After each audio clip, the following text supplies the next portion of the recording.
Fun Ideas Productions presents the Fun Ideas Podcast. Hi, this is Mark Arnold, and welcome to Fun Ideas Podcast number 7. Since episode number 6 and number 7 are being recorded back to back, I literally have nothing new to update, except that I am now proofing Alvin, the story of Ross Bagdasarian Senior, faux pas, Liberty Records, Format Films, and The Alvin Show, which is scheduled for release in February or March 2019. Today's guest bills himself as a writer-at-large, having written the books Novel Concept, Halloweenies, and Lost Claws from the Nick Files. For radio, he's written for the American Comedy Network, All-Star Radio Networks, and the Prairie Home Companion. For TV, he's written for the Galaxy Rangers, The Start of Something Big, Where's the Party, and The Joe Franklin Show. How I got to know Dan was as a writer for Cracked Magazine, where he was a regular writer from 1997 through the end of the magazine's original run in 2004. Here he is, Dan Fiorella. So hey Dan, how are you doing? I'm fine, thank you. Yourself? Sure, I'm good. I'm fine. Living it up in Oregon. Oh, that's right. Yeah, I forgot you were on the other side of the country. Yeah. Well, I was in California for a number of years, but then I moved up here a few years back. Probably the last time we talked, I was in California, though, but anyway. Oh, right, yeah, yes, right. Yeah, it's been a while. Yeah. Right. Yeah, I'm still here on the Rock in Staten Island. Yeah. So, just catching up and wanted to hear what you're doing. You tout yourself and bill yourself as a writer-at-large, so you've written a lot of different things, so I don't know where to start. I know you from Cracked Magazine, but, it's like there's a lot of other things you've done. So, I don't know, do you want to start how you got into writing in the first place? Were you a good student that way, or did you just kind of luck into it? Oh, it's weird. As a schoolboy, I thought I was going to be a paleontologist. Wow. The fact that I had to go out and learn what the word paleontologist meant so I could describe people, dinosaur bones are all, I was fascinated by that stuff.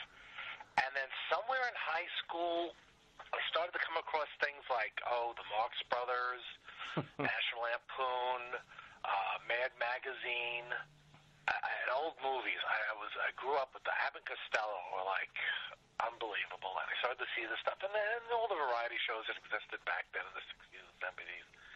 And I realized, that stuff is created somehow.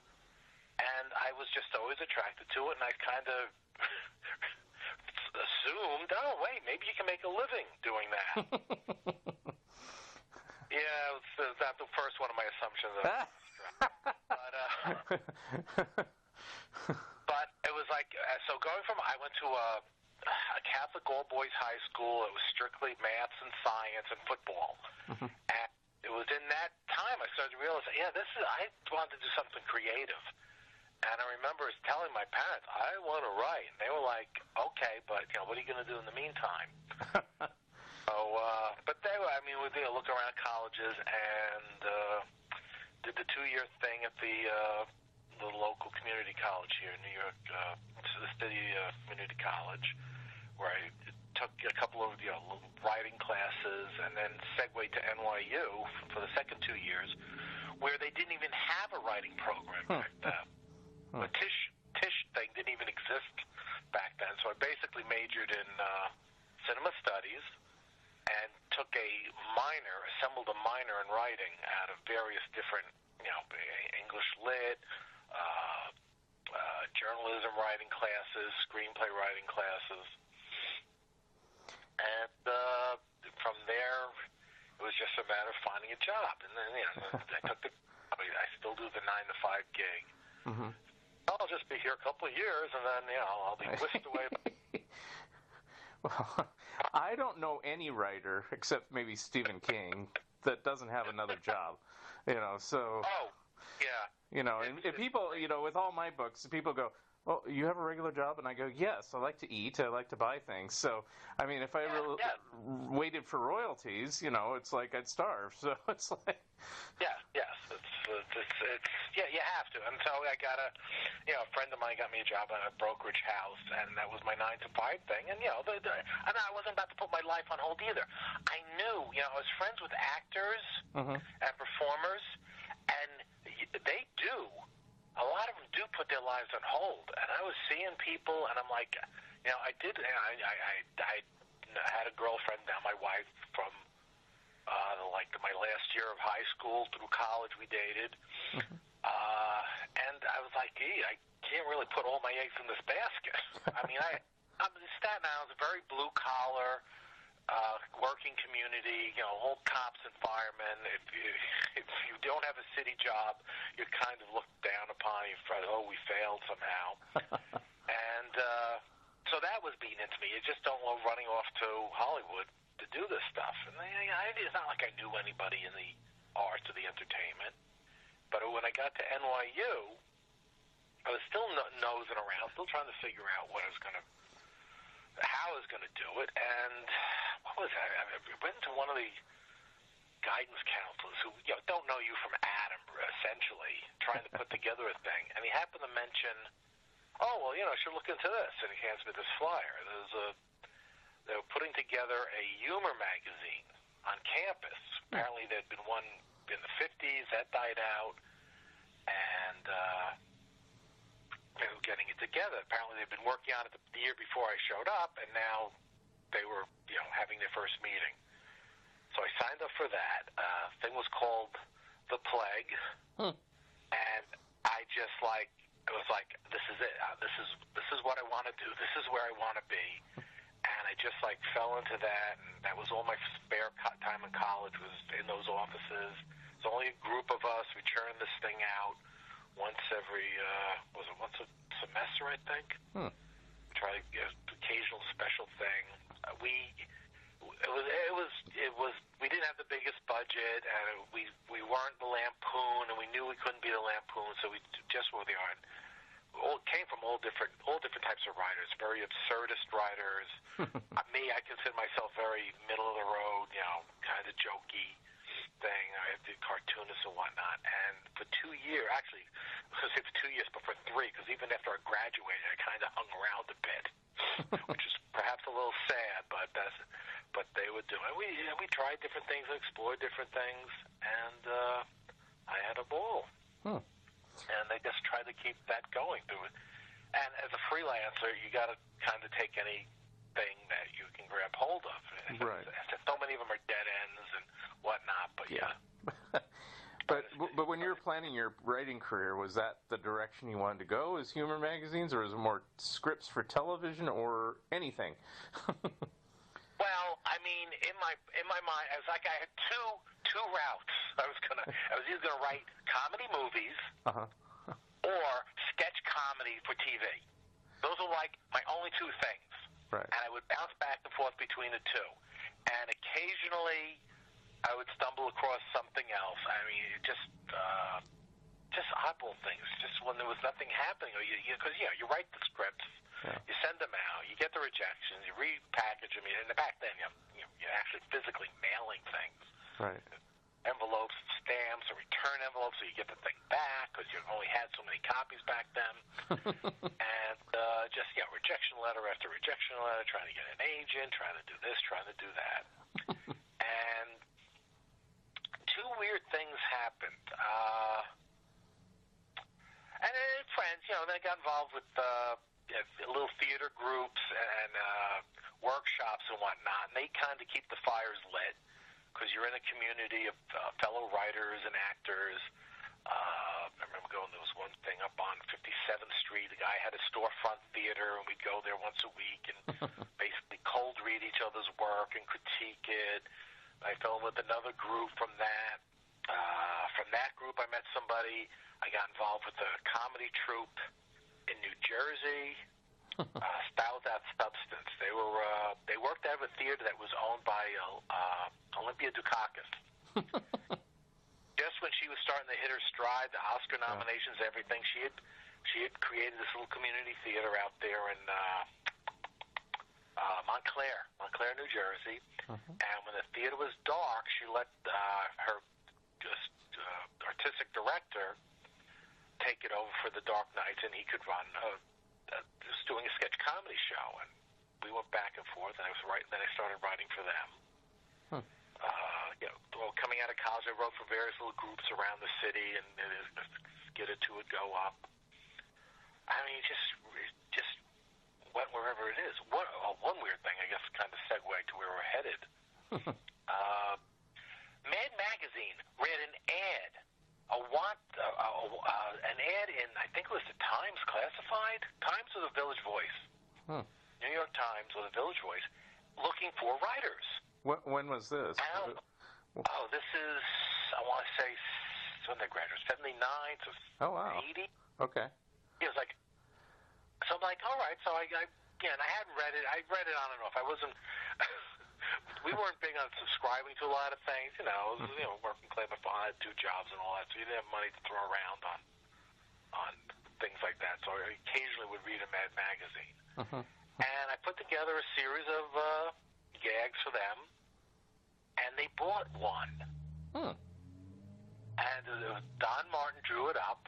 It's called One Fine Morning at the State Prison. And I was like, oh, my God. I mean, first time out of the box, who does this? And then proceeded never to sell anything to Mad Magazine again. Like, then I submit. Sometimes I get a nice little handwritten note that said, like, almost. Yeah. And, I'm used to that. And I kind of yeah. So, oh, gee, so close. Don't tell me that. Or we've already done this idea, or, It's that was the thing. Then suddenly I started getting the form rejection. Yeah. I got very insulted, and I wrote them a nasty letter. Oh, this is like, okay, for you kids out there, do not write nasty of where you're submitting things to. They don't appreciate it. Yeah. Who was the editor back then? Nick. Well, it was Nick Meglin and John Ficarra after Feldstein retired. John Ficarra. Okay. All right, yeah, okay. John Ficarra. He was still, all right, I was mixing the 2 names up. And I sent them a letter. I'm very confused by you sending me this form rejection letter. I thought we had a relationship. I mean, I'd sold one. I'd gotten handwritten notes about it. And they wrote, they reamed me with a letter. Wow. Very unprofessional. I don't think you should. Don't waste our time ever sending us material again. Wow. Like, So that kind of like that. So that kind of the ship was off bounds for a while. Wow. I don't have a story like that, but I had my kind of grumpiness about Mad. I'm considering submitting again now that Morrison is in there, but I'm kind of nervous because he's a friend of mine. Well, it's frankly, that's good because frankly, I mean, push comes to they don't remember. They don't know who I am. Yeah. They read that letter. They got a man. They had their lady. For a while, I submitted under an alias because I'm an idiot.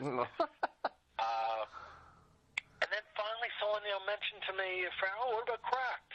And I'm like, "Oh, is that still around?" Yeah. Which is horrible. But I looked at, I found it, and it was relatively available. And I'm looking, this is very much. I repackaged a lot of the stuff I'd sent to Mad. Just because humor is humor. It wasn't like anything was so specific that you could. And sent it out, and that was Andy Simmons. Yeah, and Lou Silverstone.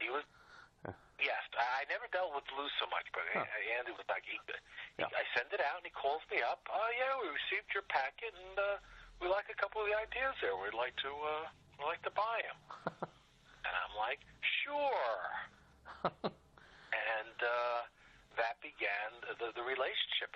They were like, oh, sure, send over whatever you got. So, between recycling older stuff or rework. I write skits; they don't go anywhere, so I would reformat it into a thing for them, into a magazine style graphic thing. And I'd mail it to them again. This is still snail mail, actual physical mail. And I was very lucky that either they were desperate for material, can't quite put my finger on what happened, but I had a very nice, long relationship with them. Well, they did go through a lot of writers in the 90s, not saying anything badly about it, but they just did, so, I don't know. Yeah, no, yes, I don't know. I don't think they had, they didn't have, writer-wise, I don't think they really had, like, a staff, a usual gang of idiots anymore. Yeah. It was just people, I think they were grabbing freelance from everybody. I mean, the long-term ones are like George Glatter and John Catalano, who I don't even know were still around when you were writing there. I have to look at my notes, but so they would always kind of give. But you were there a decent amount of time, and probably would have been longer if the magazine didn't fold. Weren't you there almost to the end? I was there to the bitter end. Yeah. I was just, well, again, they paid diddly. Yeah.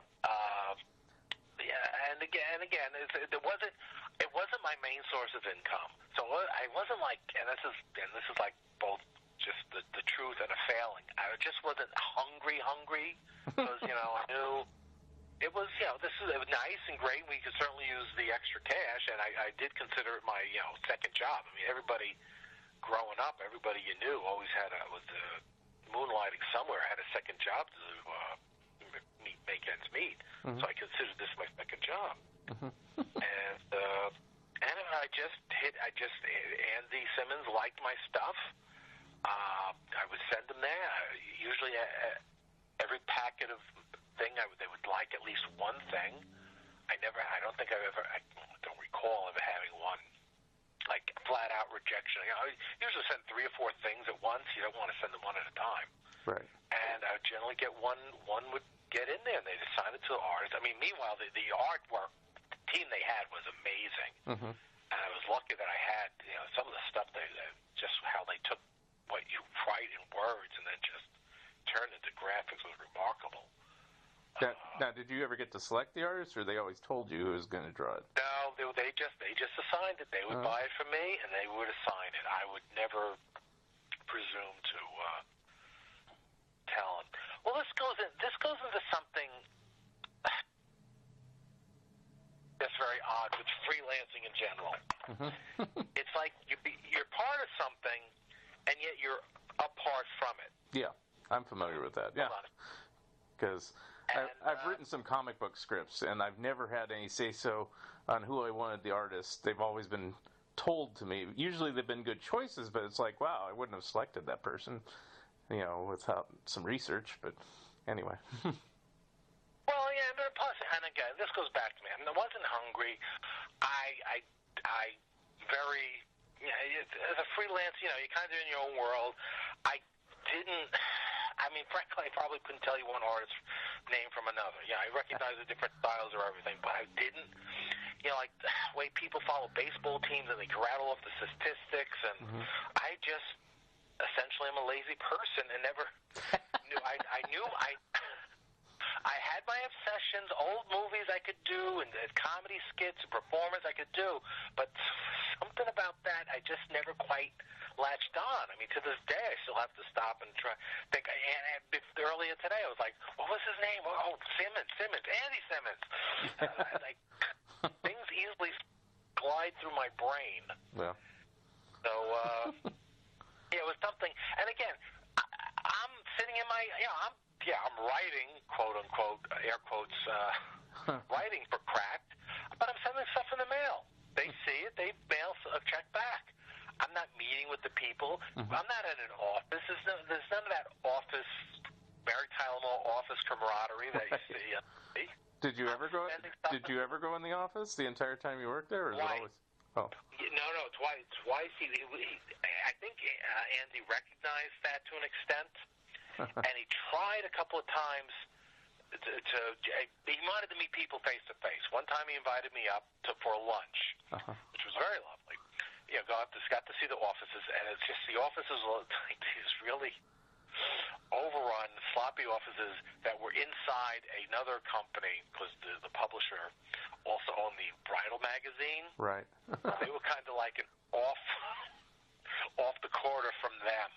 So like, you go through the bridal thing, and then here's their cubby hole with a couple of different offices. And I met. Let's one time I met Lou, I met Andy Simmons, and I met his number two, and I'm blanking out on his name now. He was like the art director. Who was it? Was it Cliff Mott? Say again? Cliff Mott? No, okay. no. This is why. I'd have to look it up. Was he like his assistant editor? Anyway, I can get the books while we're talking, but anyway.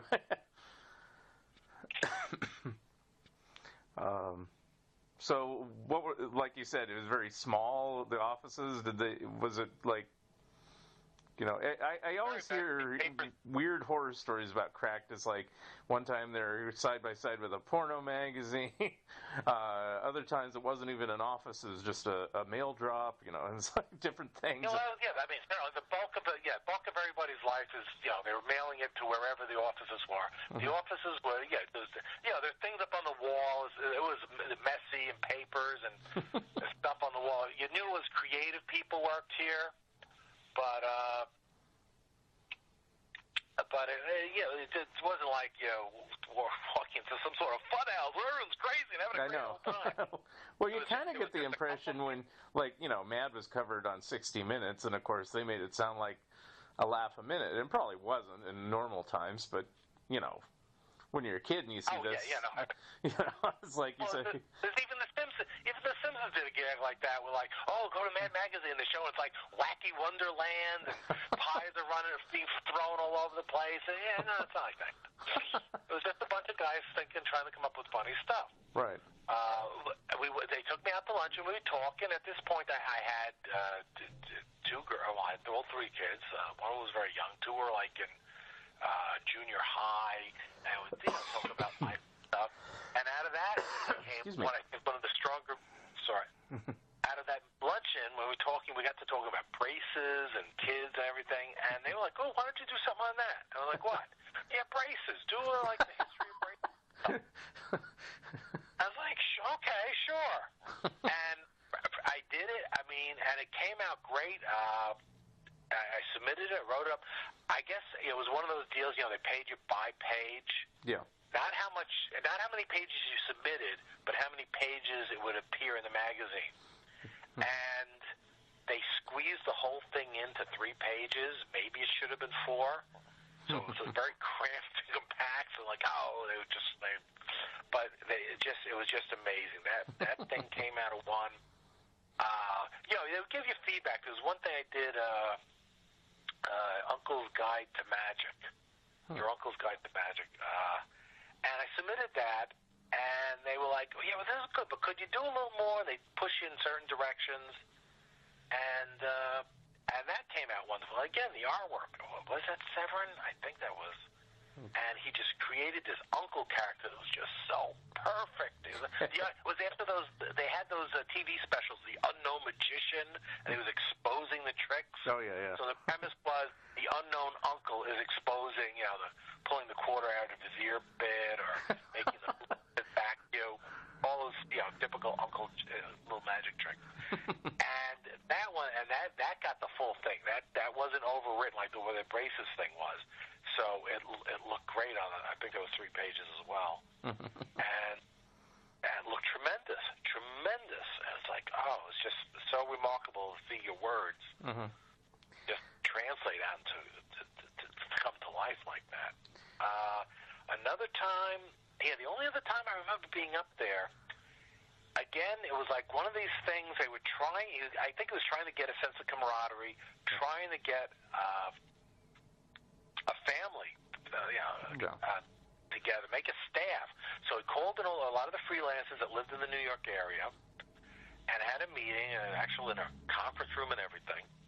And we started just spitballing. He was trying to see if we could resurrect some of the running gags and characters they had done in the past, which I didn't even know existed because they had long since ceased to be a part of the magazine. That's interesting because, they did stop a lot of those during those years, but... Yeah, so it was like, I think I offered to try to do some of the, what were the two, the prisoners, Houdini? Yeah, Houdini. Houdini, yeah. It took me a while to realize, wait, Houdini, they're escaping, I get it.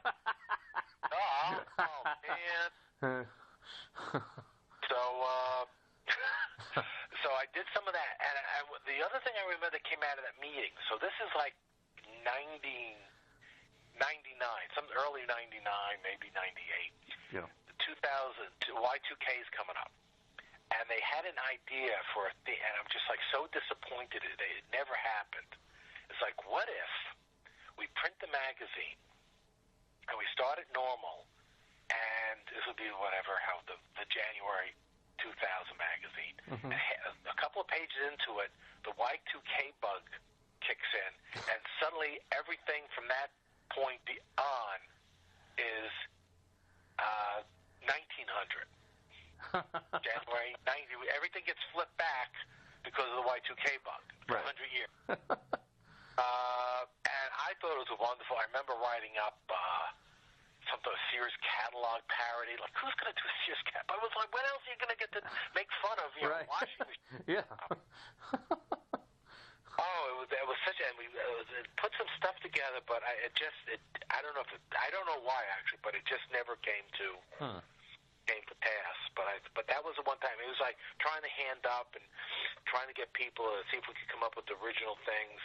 At that point, I'm not that I'm the most observant person, but I tried to do a. I developed my own thing. It was the upside downside. Mm-hmm. But it never quite took as a segment because I would submit it, and sometimes it would be nice 2-page thing, upside downside. Other times they'd squeeze it into like the opening where they do like little smaller gags. So they never took it as a here's something we could do on a time to time basis, upside downside of stuff. So I would keep writing them, and they would often print them, but it was never like the idea like, oh, we have this thing that we're going to come back to. It was just like each time you saw it, you're seeing it for the first time. Mm-hmm. So that was a little disconcerting. That never like became a thing. Now, on the Y2K thing, was that about the same time, and maybe this was the cause of it, that the transition happened where it was going from Andy and Lou to Dick Culpa, and they're moving to Florida and everything, or?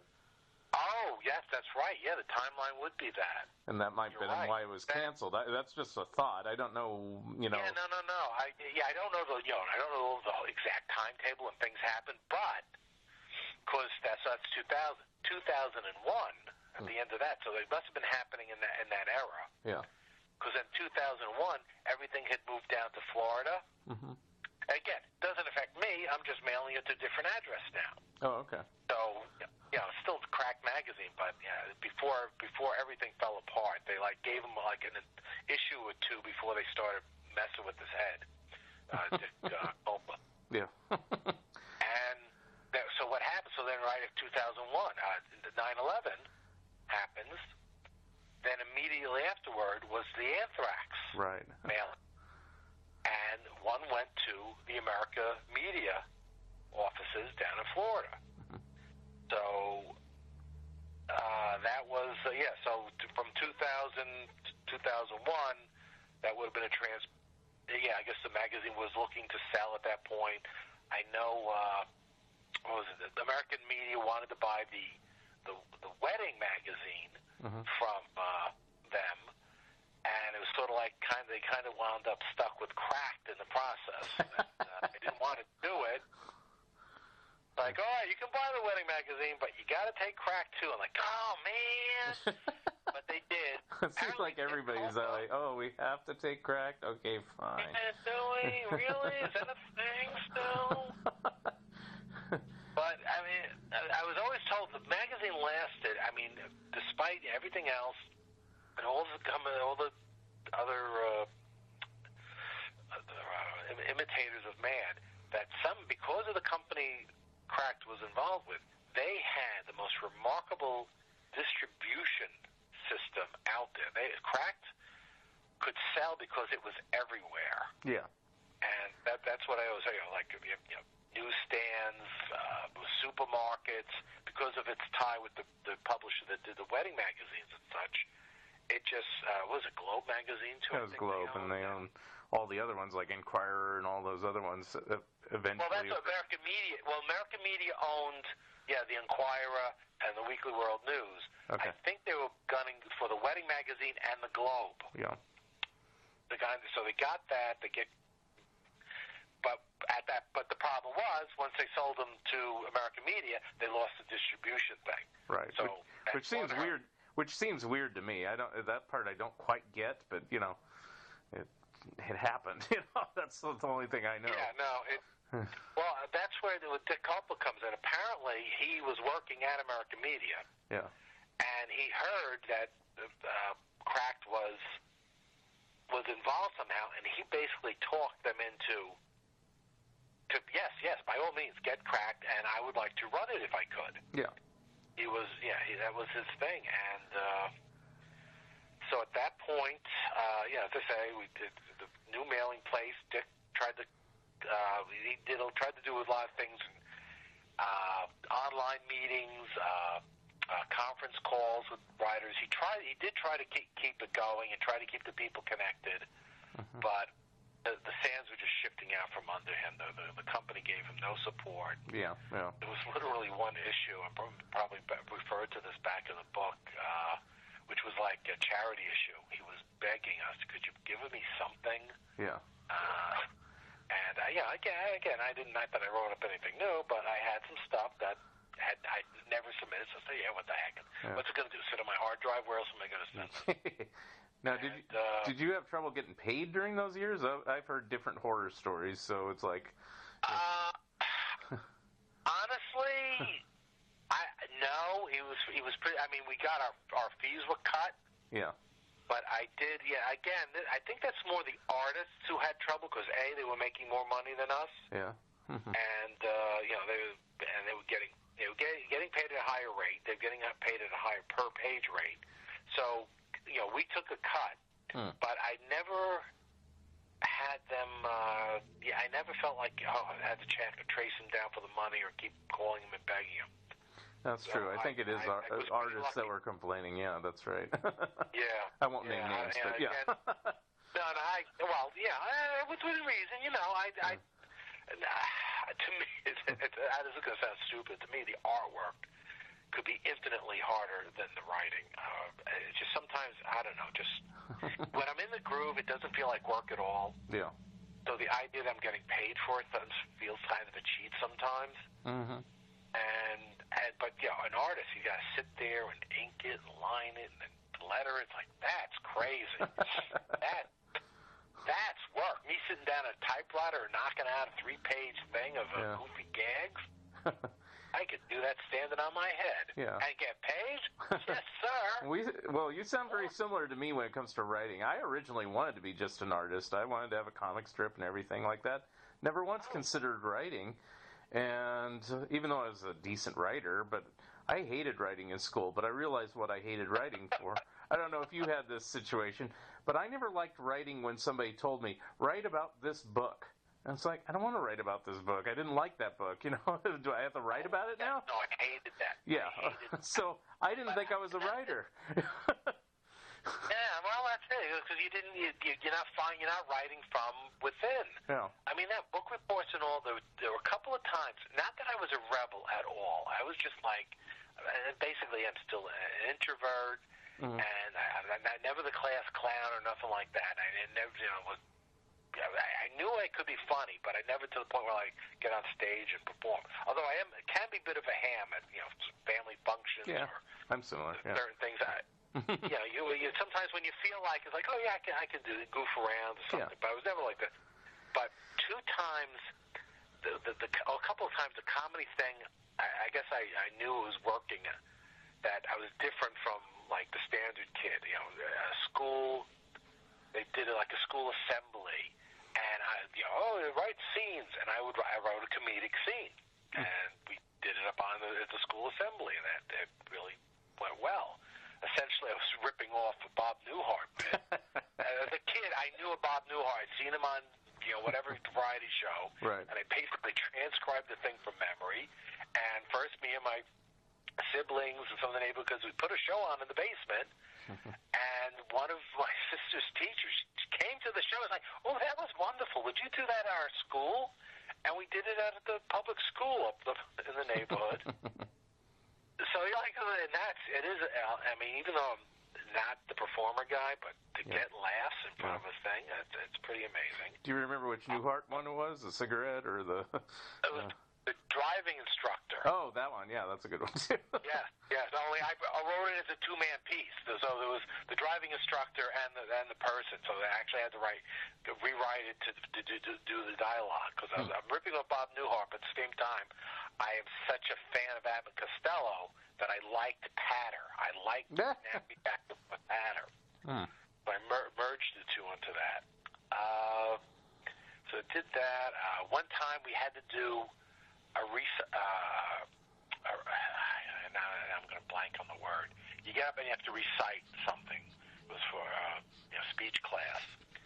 And this one gets up and they're doing a Casey at the Bat. And this one is doing the section from Alice in Wonderland, Take Me Down to the Sea. And they're all doing these old, the Mighty Blacksmith. I get up, because I did it, I said, I'm going to do this. I did the Fat Albert story from Bill Cosby, Wonderfulness. That was my thing. I mean, I'm not sure the teacher liked it, but I was like, I'm not going to learn the goof poem. I'm going to learn Bill Cosby's monologue about Fat Albert. So there was always that off thing. And then I think what really triggered it, this is like circling back, about the writing, there was an English teacher assigned us the book Catch-22. I read that book and I was like, it blew me away. I couldn't believe this was like absurdity, comedy, shtick. It was everything in one book, and this is the book that the school assigned us to read. So this must count as an important piece of fiction here. And when I wrote the book report, I channeled the spirit of the book in my book report and wrote a flat out comedic book report. It was like it felt really good. I even remember the one line I remember out of the whole thing. I just remember that. Talk about Yossarian trying to beat the army. And my line was something like, how did Yossarian ever expect to beat the U.S. Army? The Nazis couldn't do it. What chance did he stand? And that ability to put that phrase together, it was just like, I was like, it was like a scary superpower I had all of a sudden. And at that point on, that's when I think the writing bug really took hold at that point. Wow. So I looked at your website, and you've written for like radio and for television and books. So was there any order to this? I mean, there's no dates really on your resume, as it were, on the website. So were you doing everything kind of at the same time, overlapping, or have you kind of done different fields for time and then moved on, or both? No, there was never any rhyme or reason to this stuff. It was like whatever came up, if I could do it, I would do it. I want to see if I have my things overlapped. Yeah. Well, I could just ask you about things, and then you can tell me about it. It's like because I'm curious. So the ones that I kind of pointed out on the, I did a little intro already, so it's already recorded. But I mentioned these things. So there's a cartoon show called the Galaxy Rangers. How did you get involved in that? This is so underwhelming. This story. Oh, all right. Next story. No. There was an ad in the Village Voice. You're seeing ads for everything. Wow. It was like this ad. So, looking for writers. I forget if he described it. Sci-fi cartoon show. I forget how much was in the ad. And again, I was like, not. So this is. I think when we started writing '85, so it was like '84. I answer the ad. I get a response. Yes, please come to such and such. And I go there. It's this office, again, an underwhelming office in Chinatown, above, let's say a laundry. And I go up there and meet the guy who's running it, Robert Mandel, and he's explaining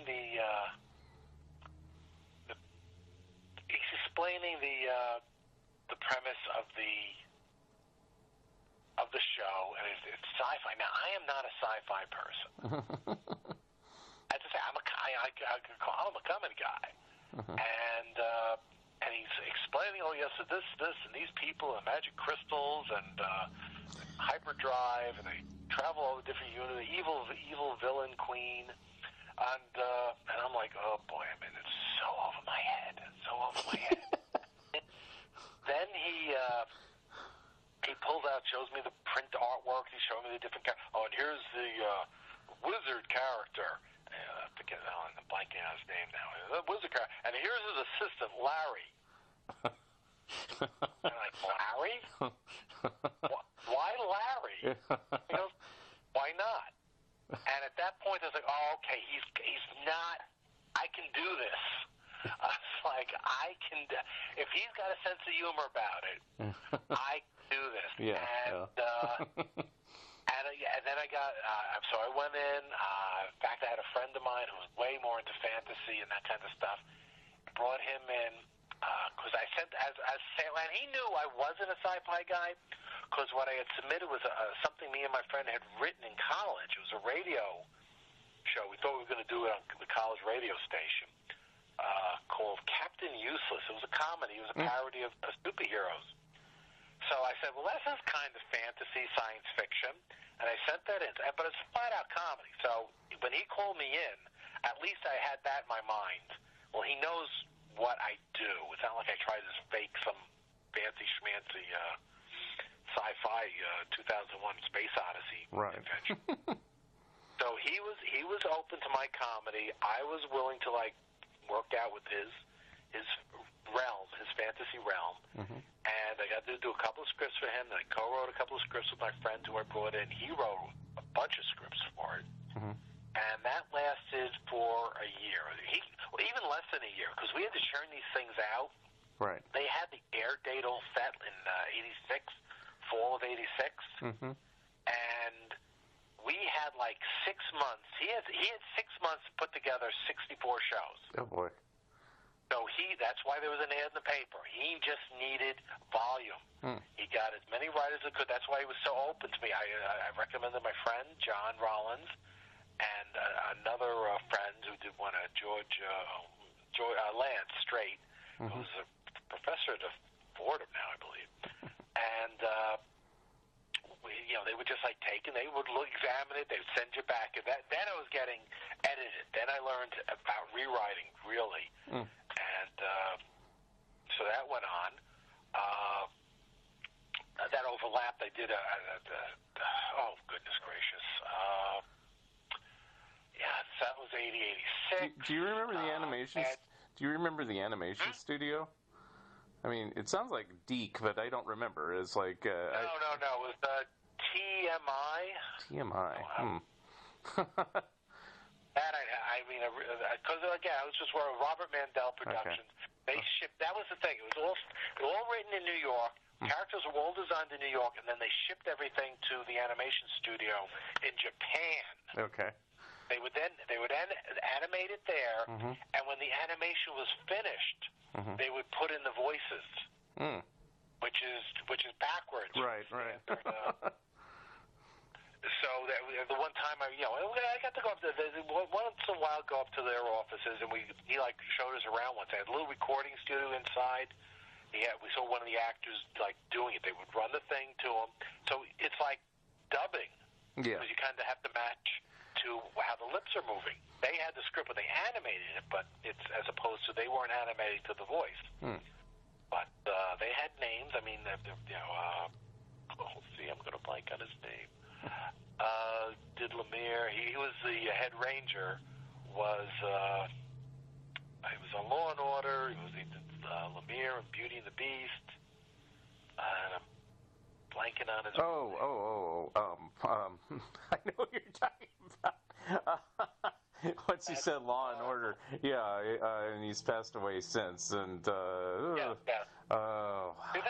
brain is like a sieve. Yeah, mine is too. When and I know I can look it up, but I can't do it while I'm doing a recording here. So it'll come to me probably. Let me see if I can. I sat down by the computer for just such a thing. Yeah. For fictional character. It doesn't say. Jerry Orbach. Yes, Jerry yes. Orbach. Thank you. Somebody can look it up because see, I can't do it because I'm on my phone and I have a recorder and I'm sitting here and I go if I look up something, it'll screw up the recording and the phone or both or something. Yeah. So. Understood. Yes, Jerry Orbach. Yes. Never got to meet. Well, got to meet him years later. Mm-hmm. But he was like the big name of the group. I really don't know recognize any of the people, but they were all New York actors too because they were doing it in New York, so it wasn't the standard voice people that they come from the West Coast. Right. So that was a few months there. I wish I had resume with the dates. I don't remember it. Now you said you were doing some other project at the same time or around this right after or something. And then I interrupted you. I'm trying to remember now because Cracked went from that. So that's 86. Yeah. Cracked was Cracked was later. Cracked I know is 97 to 2004. That one I looked up. Okay. So. All right. I sold the script to Hollywood, and that was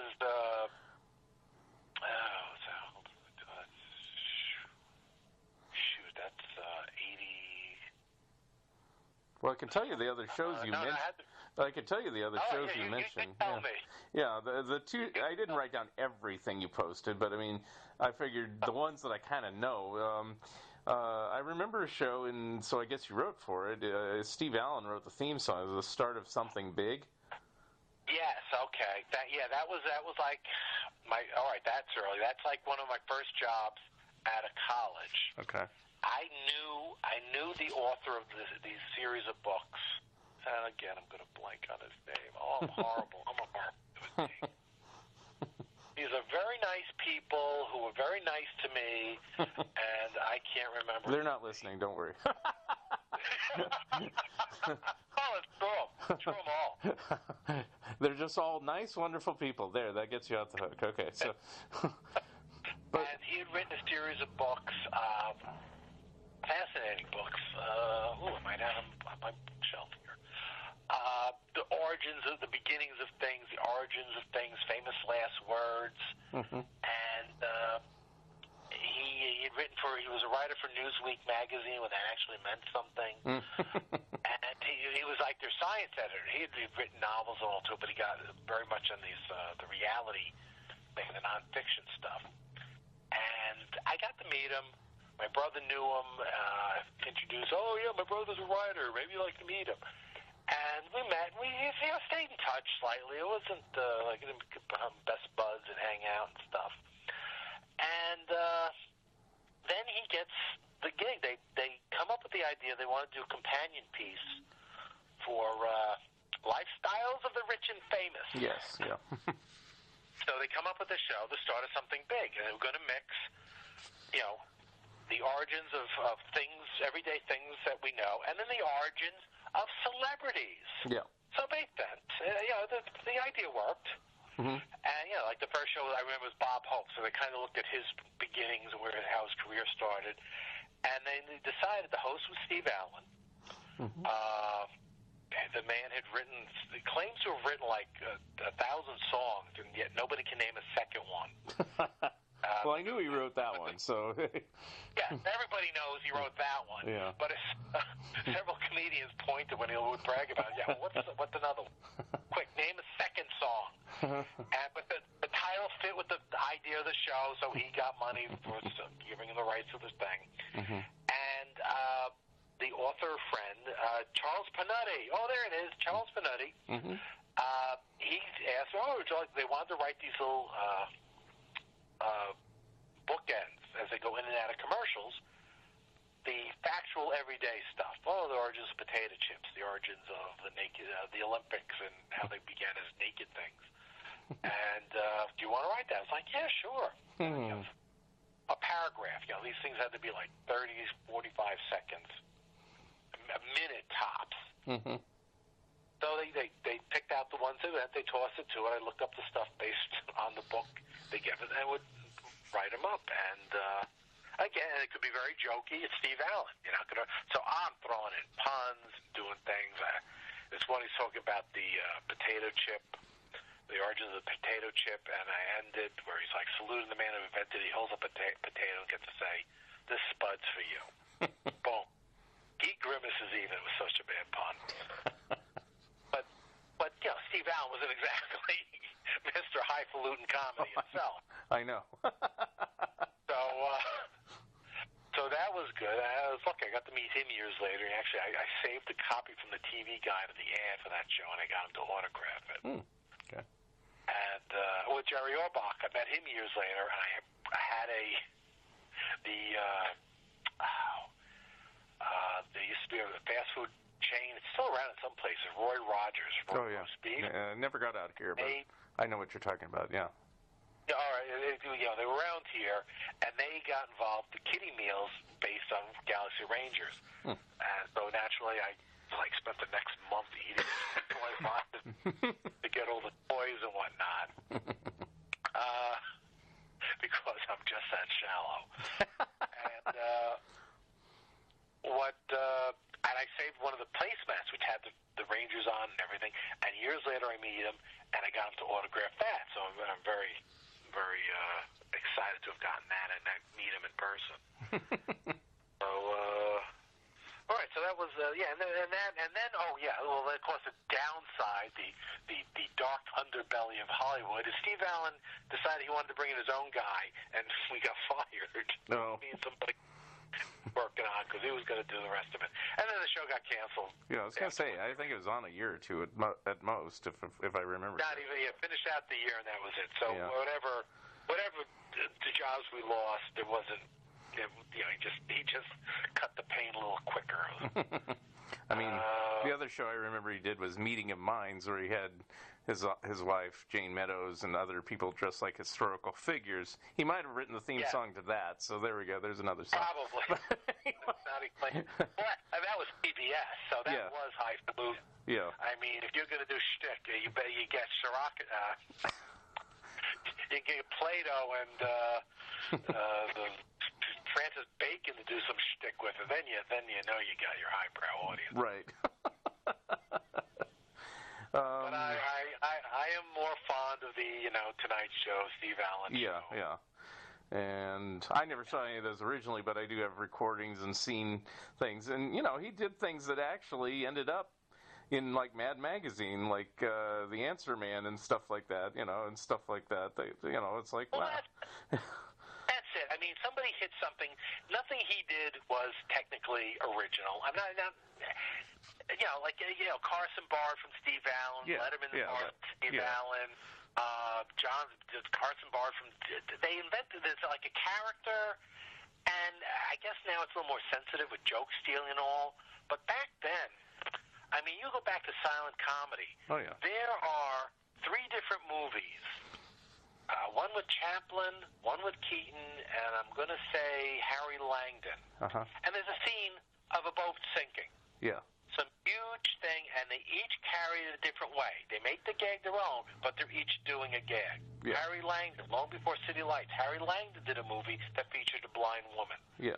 So they're obviously all watching each other, and then they're sitting there going, well, how would I do that? The one I know is the famous one that's always attributed to Chaplin with the bread rolls on the forks, in the Gold Rush, and then, you find out that, Fatty Arbuckle did that at least a decade before, and, But they worked together, so they were, they did movies together, so obviously you want to go classic, you want to go, this is probably the longest running borrowed gag in the history of cinema, the magic mirror. Yeah. I saw Max Leidner, L-I-N-D-E-R, and I know that I got off the top of my head. I can't remember people I worked for, but I can remember a dead silent comedian. French silent movies, as far as anyone knew, and it was on TCM recently, he did the first instance of the mirror thing. Maybe he got it from somebody in vaudeville. Yeah. Don't know. He did it. Then every comedian has done it. Yeah. Marx Brothers, Abbott Costello did it, right up into I I Love Lucy and Harpo and the TV thing. It's just a classic that you'll see variations on it. Yeah. And it's just remarkable. But again, it's whose is it? You know. Yeah. Somebody captured it. Abbott Costello routines were all like they existed in the ether. Yeah. And you'd grab it and then you'd twist it and make it your own. And they had another guy, John Grant, who would like tailor it to them specifically. Yeah. I mean, you look at early. What's another? Oh, there's one bit where they both do it. In movies. So Curly and Lou Costello. Yeah, the clam one. The clam one, the soup. Yeah. It squirts them in the face and everything. Yes. Yeah. And supposedly Mo got mad that Costello was stealing their material, but I don't know how true that is. You know, it's like they all borrowed from everybody. Everybody did Niagara Falls. You know, everybody did these jokes. So it's like it was just vaudeville shtick or whatever shtick. You know. And it was there, and it's what you could do with it, how you sell it, how you twist it. Yeah. What was the thing? Oh, I saw for the first time. I'd never seen this before. I know Curly would claim. I read that Curly claimed that Lou Costello kind of ripped him off, certain mannerisms and the voice inflections and whatnot. Mm-hmm. I saw for the first time the Ritz Brothers movies. Again, a TCM. They did a night of Ritz Brothers, and the youngest one, Harry Ritz, was very much the comedic, the most comedic of the three. The other two, it was on the scale of comedy. The Ritz Brothers were more Three Stooges than Marx Brothers. Yeah. But Harry Ritz, you would say I don't know if he's doing Curly or Curly, because again they were going back to nightclubs in vaudeville. So was Curly ripping him off? Was he ripping off Curly? Again, mannerisms, voice inflection, doing the high pitched voice. It was just one big soup vaudeville, and they all came out with very similar ingredients. The DNA was there. It was just how you mutated your own style. Yeah. And we're going to stop it right there. Thank you for listening, and thank you again, Dan Fiorella, for being my special guest. Episode number 8 will be coming soon with part 2 of this interview with Dan Fiorella. If you would like to comment and or be a guest on this podcast, please drop me a line at funideas.mark@gmail.com. Become a Patreon of Fun Ideas Productions. If everyone listening just contributed $1 a month, that would be a tremendous help. This has been the Fun Ideas Podcast. This is Mark Arnold speaking. This episode is copyright 2018 Fun Ideas Productions. Thank you very much, and have a good night.